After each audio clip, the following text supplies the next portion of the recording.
Hi guys, thanks for being here. My name's Max. This is the Option Bro Show. I make this show for my buddies SB, BR, Doug, Doug and Atticus, two people I'm training how to trade options or how to sell premium.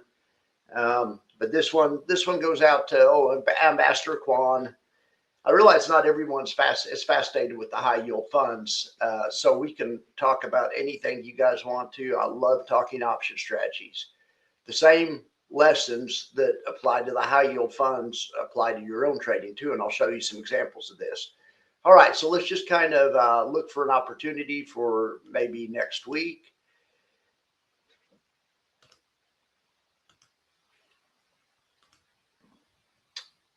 Okay, so here we're going to come back to the earnings calendar. I just wanted to have it up. The ones I'm looking at maybe are Cipher, Circle,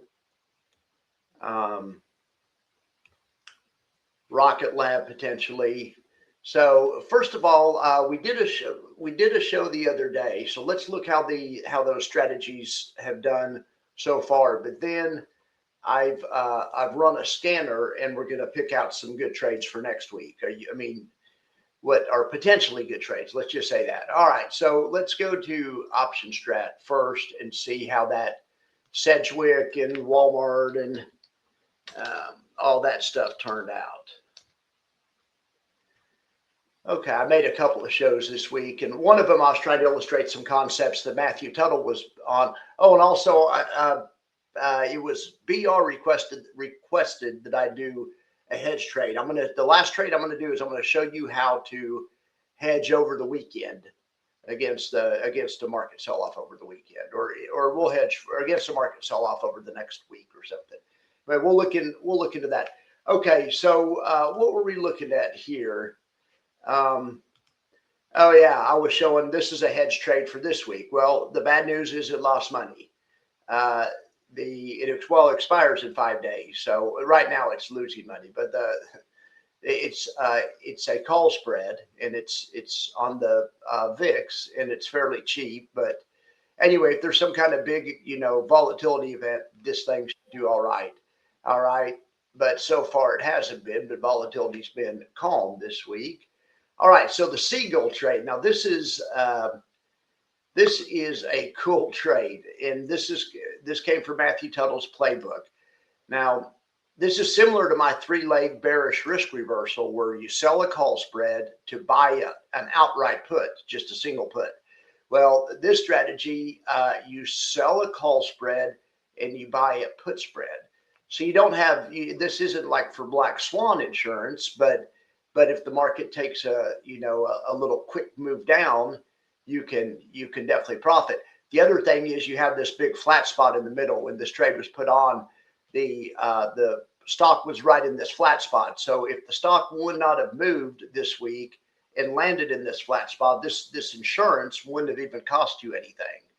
It actually brought in a $90 credit. But as it is, if you did this trade, congratulations, you got a $90 credit. And you can go close it out. You can close it out don't just let it expire. Go close it out and make your $1,100 right there. And that's your total profit, 1109. When you close it out, you'll make $1,000, but you'll make $1,001 or whatever the difference is between 90 and you'll make $1,021 or something, whatever that difference is. Okay, so so that one worked out well. You still had to get the direction of Carvana right. I mean, it's a good way to bet against Carvana. Okay, so that one actually worked out, and that's an interesting trade. We need to look at some more of those. That might be a good way to do insurance for over the weekend. Maybe we'll do our insurance trade that way on the SPY or something. Okay, so this was another Matthew Tuttle concept. He was trying to show how to use a put spread. He was trying to show how to use a put spread. Now I was including that you already had the stock. I was trying to show, because the put spread's an overlay. He wasn't recommending doing it as an outright trade. He was recommending doing it in addition to stock you own. So this is what the put strategy looked like by itself. This is, of course, where you sorry. This is where you buy an at the money put and then sell it out of the money put. But in our scenario, we figured that you had bought the stock at 300. Well, now it's trading at 335. But if you did have a big gain in the stock and you had bought it from 300, then earnings come out and it goes all the way back and reverses all its gains, goes back to 300 or God forbid 280 or something. This trade would have definitely helped. Watch, once we include the stock back in, we can see here if it would have gone to 300. You would have still, your whole investment would have been up, even though your stock investment was now even because you made this bearish bet. This thing would have had to go to under 263. There it is. It would have had to go to under 263.45 to mess up your stock trade. This was a great way if you have a built-in, you have a gain in a stock and then you have earnings coming up in that stock and you want to try to preserve your gain. This put spread strategy can work. Okay, so that one worked out. And then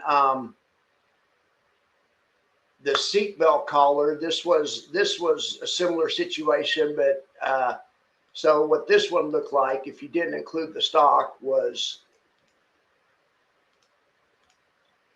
let me show you. It's moved too far. Okay, this one was this was the formation. You sell a call and buy a put.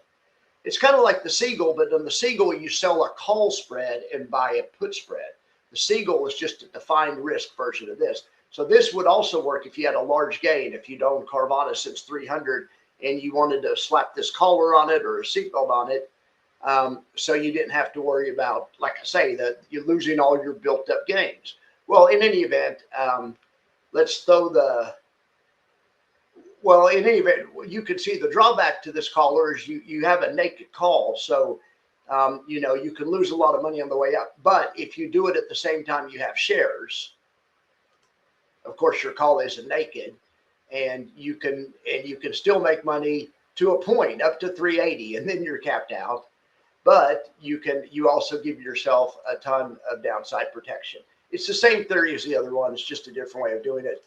So if you guys have a stock with a built-up gain in it, a big built-up gain and earnings are coming up, let me know and we can look at one for you. Like let's say you have Cipher Mining at $7 or whatever. We can look for a way to hedge it in front of earnings next week if you want. All right. And the Walmart idea did not work out. What was this? This was a 3-leg risk reversal, selling put spreads to buy a call spread. The good news was you got $110 from this. That was your yield, but it's just like getting a big dividend from an ETF. You get a dividend every week. Doesn't guarantee you'll make money if the underlying that the ETF sells options on goes down. Same thing is going to happen to you that happened to this trade. You're going to collect the $110, but then the stock goes down and it ends up making the trade a loser. So the solution to that is try to sell premium on stocks that go up and not down. But that one messed it up. All right, so let's look here. So what I did is let's look first at the option market overview. So unusual activity is interesting to look at. Something's going on with SMR. Maybe they have earnings next week. I didn't see it, but this is only a 7-day option. The stock's at 1381. You could sell the 1450 call for $70. I mean, that's pretty good. This call's trading 147 IV. So I bet that's a pre-earnings play, but it's interesting. And also what this tells you is people are selling it or buying it, because the other day there was only 300 contracts open and now there's 20,000 contracts open. Somebody's in this. So something could be going on. Now, the rest of the unusual activity is on put side. People sell puts also. It just tells you they're active, but other things being equal, you'd rather have the unusual activity on the call side, in my opinion. Okay, so the most active options, these are usually just the biggest ones, and the top covered call ideas. This is great, and you guys should use barchart.com/options yourself. it's great, but to really get more use out of this, you have to go in and you can customize I set filters in here and I customize it just to get ones that I'm interested in. These have the set of attributes I'm interested in. So let's look at one for this week. CoreWeave has earnings coming up, and sure enough, you could buy the stock at 86, or maybe you already own the stock, which would be great. Well, you could write the 100 strike call that expires in 7 days for $3.60. That's obscene. That's a 4.3% return on your money if the stock goes nowhere. That's just the option premium. Now you annualize that, because it's 7 days, that comes out to, so you multiply 52 times 4.3, and that comes out to 226.2 annualized. And then, but the potential return, this is important. The potential return is how much you would make if this goes in the money, which is actually your goal, even though it hurts. If you do this trade, you're betting and you want CoreWeave to go to 100. And in that case, you would make 20%. Now, 4.3% comes from the option, so the other 16% comes from how far out of the money it is. Well, look right here. See where it says moneyness? Look how far out of the money it is, 15.5. It's just math. That's the way these things work. So, but it's just like buying a covered call fund. You want to be confident in the underlying. Now, covered call funds generally, you don't buy and sell them every week. To do this trade, you would just have to think the CoreWeave is going to stay the same, or possibly go up to 100 between now and the next 7 days, and then you could do something else. So you aren't on the hook like you are as long, because the ETFs, you aren't going to want to trade those every week. But it's the same theory. If you pick an ETF and whatever it follows is going down, you're going to hate that ETF. It's going to, it's not the ETF's fault. It's still going to give you the yield, but it's not going to be an excellent investment, and you may be mad. Same thing can happen here. So pick one that's going up. Let's just do this CoreWeave, and we'll just put it in option strat really quick. And then maybe I can illustrate it better. Or actually, I take that back. Let's do Rocket Lab since it's cheaper. I remember looking at this earlier. Rocket Lab's also a good one. Well, it's not that much cheaper. Let's do SMR SMR is $15. That'll be easier for people to do. So the same thing here. It's trading at 1366. You could sell the 15 strike call for 52 cents. That comes out, it's 9% out of the money, and it comes out to a 4% yield. That's for a week. That's what the call brought in. So this would be like owning a fund that pays 200% if they did it every week. That's about what the yield is on this type of deal. Now this is a little bit higher than normal because SMR. Well, actually, I didn't see if they have earnings, but I suspect they do. Well, in any event, so you make 4% yield, but your max potential, and this is what you're rooting for. You're rooting for SMR to go to 15. So you can make 14.2%, which is the out of the money amount plus the amount that you got for the yield. So anyway, let's throw SMR in there really quick, and then I'll do that hedge trade for Brad. I mean, we'll look at some way to try to protect or try to make a bearish bet over the weekend in the indexes, just in case something goes bad or war breaks out or something. All right, and then maybe the market doesn't like it. And I don't think the market will like forever foreign wars. We have a huge deficit right now, and it's expensive, and the public opinion's not behind it. So I would imagine it does make the market go the other way. Not financial advice, and there's no guarantees in life. All right, so SMR.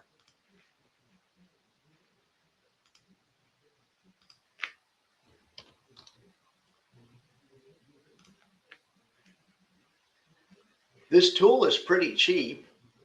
This barchart.com is like $19 a month, and you get, I think I got a free month.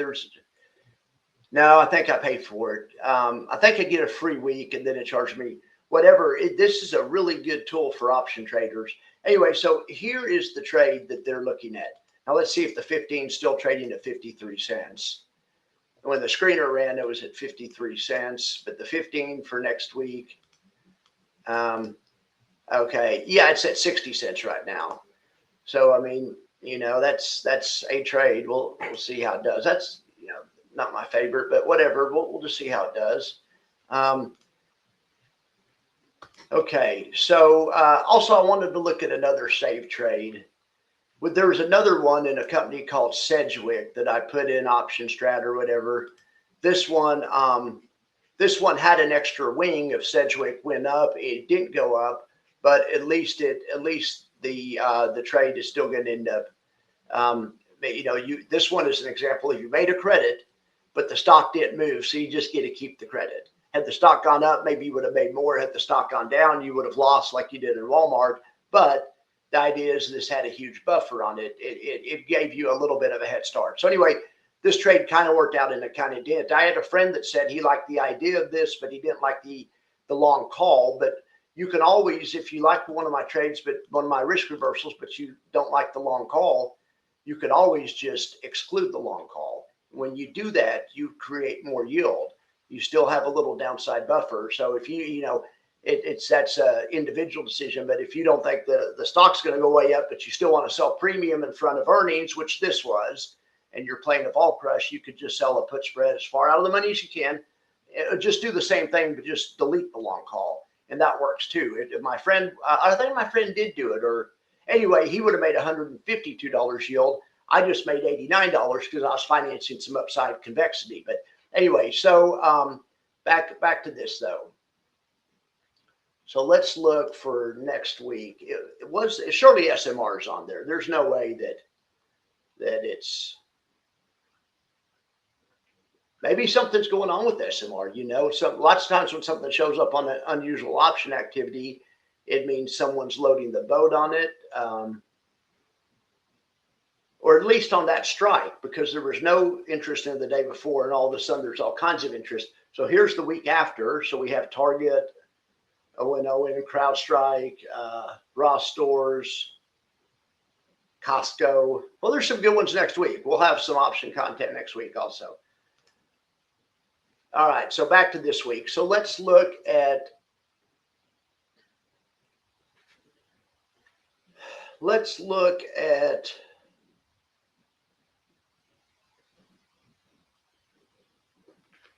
SoundHound. It has a trade. I didn't see it on the scanner, but let's just go out on our own.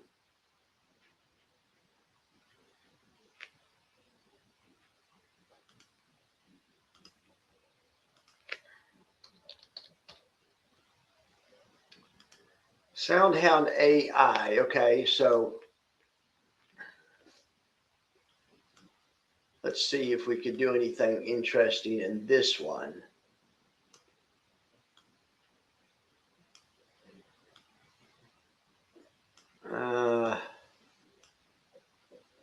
Yeah, something like that. We could sell the 7.5 and buy the 6.5. You could do that for a $27 credit, $27.50. So your max risk is the distance between the strikes, which is 1 or 100, less $27.50, which is $72.50. So that trade right there, I mean, you get about a 9% at expiration. Next week at expiration, it's just really a bet that SoundHound doesn't drop more than 9%. So you can add in the extra call if you want to make a bullish play. What I do with that is I make sure to keep some of the credit, so you can still do it for credit. So, and then I also make sure not to go too far out of the money on the call where there's no chance it'll come true. Now there's an option metric that shows you the chance that a call will come true. It's called delta. It's the most important metric. This is not working for some reason. Okay, it's called delta, and you can see right there, this delta is a 6, which just means it has a 6% chance of coming true. That's not going to help me that much. I generally like about a 20% chance of coming true. So, 80% of the time it's not going to help, but 20% of the time it might. So right there, there's a 20% chance of coming true. You can still do the whole trade for a $12 credit. You still have, now you have a 6.8% buffer. You had a 9% buffer, but your buffer shrank when you spent money on that call. So if you're really bullish on SoundHound, something like this could work. We'll save that trade. And then if you're not as bullish, just exclude this.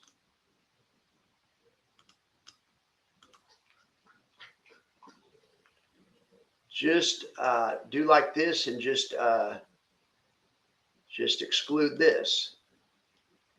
And you can get about twice the credit, but you don't have upside. So, I mean, that it's up to you, and you have a little bit bigger. Instead of a 6% buffer on the downside, you have a 9% buffer.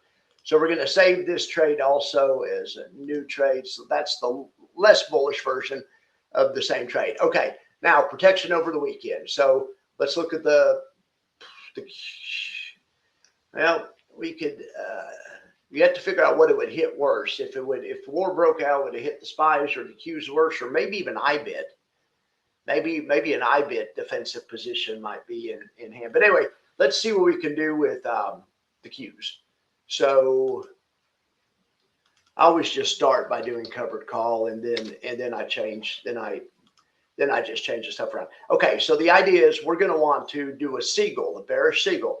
So to refresh your opinion, refresh your recollection, a Siegel is a sold call close to the money, and then a bought call somewhere out of the money.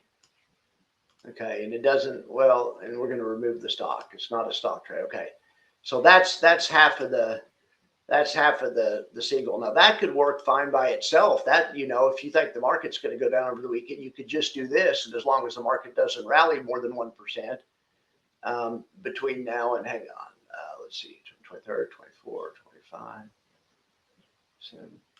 Or this goes all the way into next week. All right, as long as the market doesn't rally next week, you get to keep your premium. It's $478 credit. Your max loss is $521, which is the difference between the strikes, which is 10 or 1,000. So 1,000 minus 478 is 521. Okay, so that's half the Siegel, but now we're gonna put in some protection. This is if we're even more bearish. So we're gonna buy a close to the money put, and then we're going to sell a further out of the money put. See, and we're going to do this whole structure for a credit right there. That's $151 credit. So if the market goes nowhere, you make $151 as long as at expiration, as long as the Qs don't go up more than 0.3%. I mean, so you have to really be bearish on the Qs, but if you think the Qs are going down, as long as the Qs don't go up more than 3 or 0.4%, the whole trade makes money. But your max loss is if the Qs go to 670, you lose 1.9%. But this is a way to express that opinion. So also the other thing is the idea is this is supposed to protect a portfolio. So let's just add in 100 shares of Qs on top of this to see what your portfolio protection would look like. Okay, so let's say you had the Qs and no one bought the Qs today. Hopefully you got the Qs at 550 or something. I mean, because the market's been going up or less than that. But let's say you have 100 shares that you bought last summer or something. Okay, so that's great. So you have your, what you've done with that position is instead it had to go under 550 to hurt you. But now, because you put this on, it has to go even further down to hurt you. But if the market goes up, your upside's not totally capped. It's partially uncapped. It's uncapped over 620. So maybe if they cancel the war and everyone thinks that's bullish and the market's up 5% next week, that's all right with you. You're still doing fine. You still own your Qs from a lower level, but if war breaks out and the market drops 10% next week, your Q position should have been, because you got it at 550. If the market drops 10%, that's less than 550. Your Q position would have been out of money or broke, underwater. But as it is, you're still up $1,200 and really just rooting for it not to go under 533. So that's one of many ways to do it. I'll save that trade and put it in the comments. Sorry about the caps. Let's see if we can do the same thing on IBIT or something similar on IBIT. The thing is, most people probably don't have a gain in IBIT. But in any event, just for academic purposes, we're going to look at IBIT. All right, so IBIT. So we're going to sell a call, close to at the money call. All right, so maybe we'd sell the 40, and then we're going to add a buy call, and we're going to buy maybe the 42.50. That trade by itself is a way to hedge, or a way to make a bearish play and get an income. Now, you don't have convexity or asymmetry if it goes really low, but it is a bearish play because you're betting the market will go down, or at least not go up too much, not go up more than 4 or 5%. And by the market, I mean the market for IBIT. So, but anyway, so you could start off with that, and then you add in a buy put close to the money, and then you add in a sell put further out of the money. Okay, then I just mess around with the strikes and try to create a situation where I can do the trade for a credit.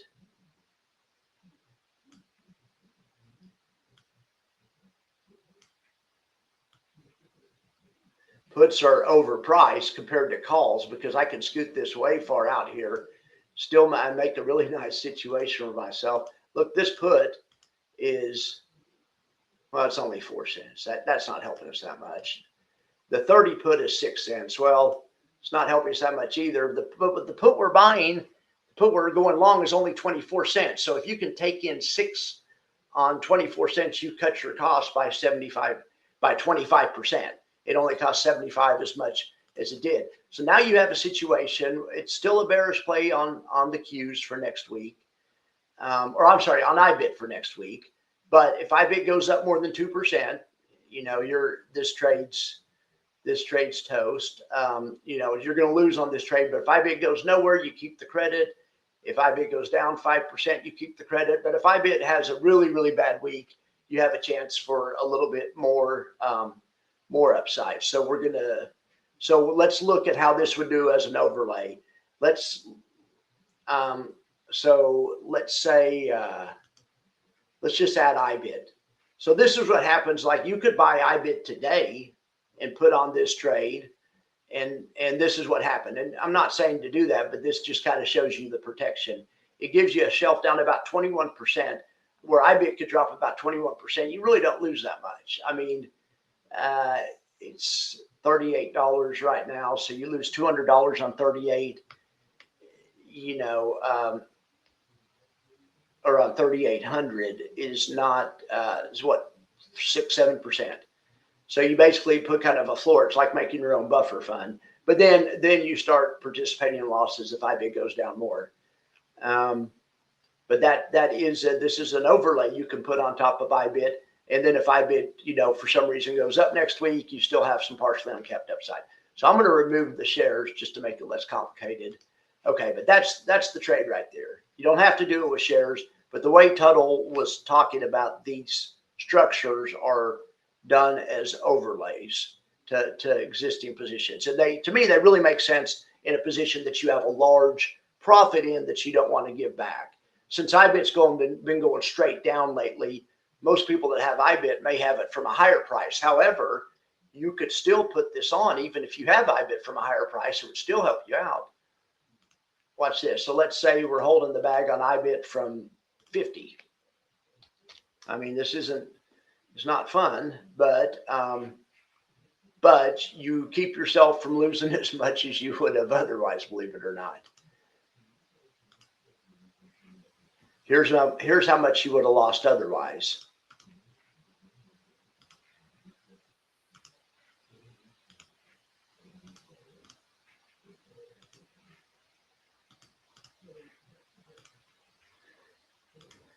Okay, so this is if you had IBIT at 50, you'd be down 1,100 right now.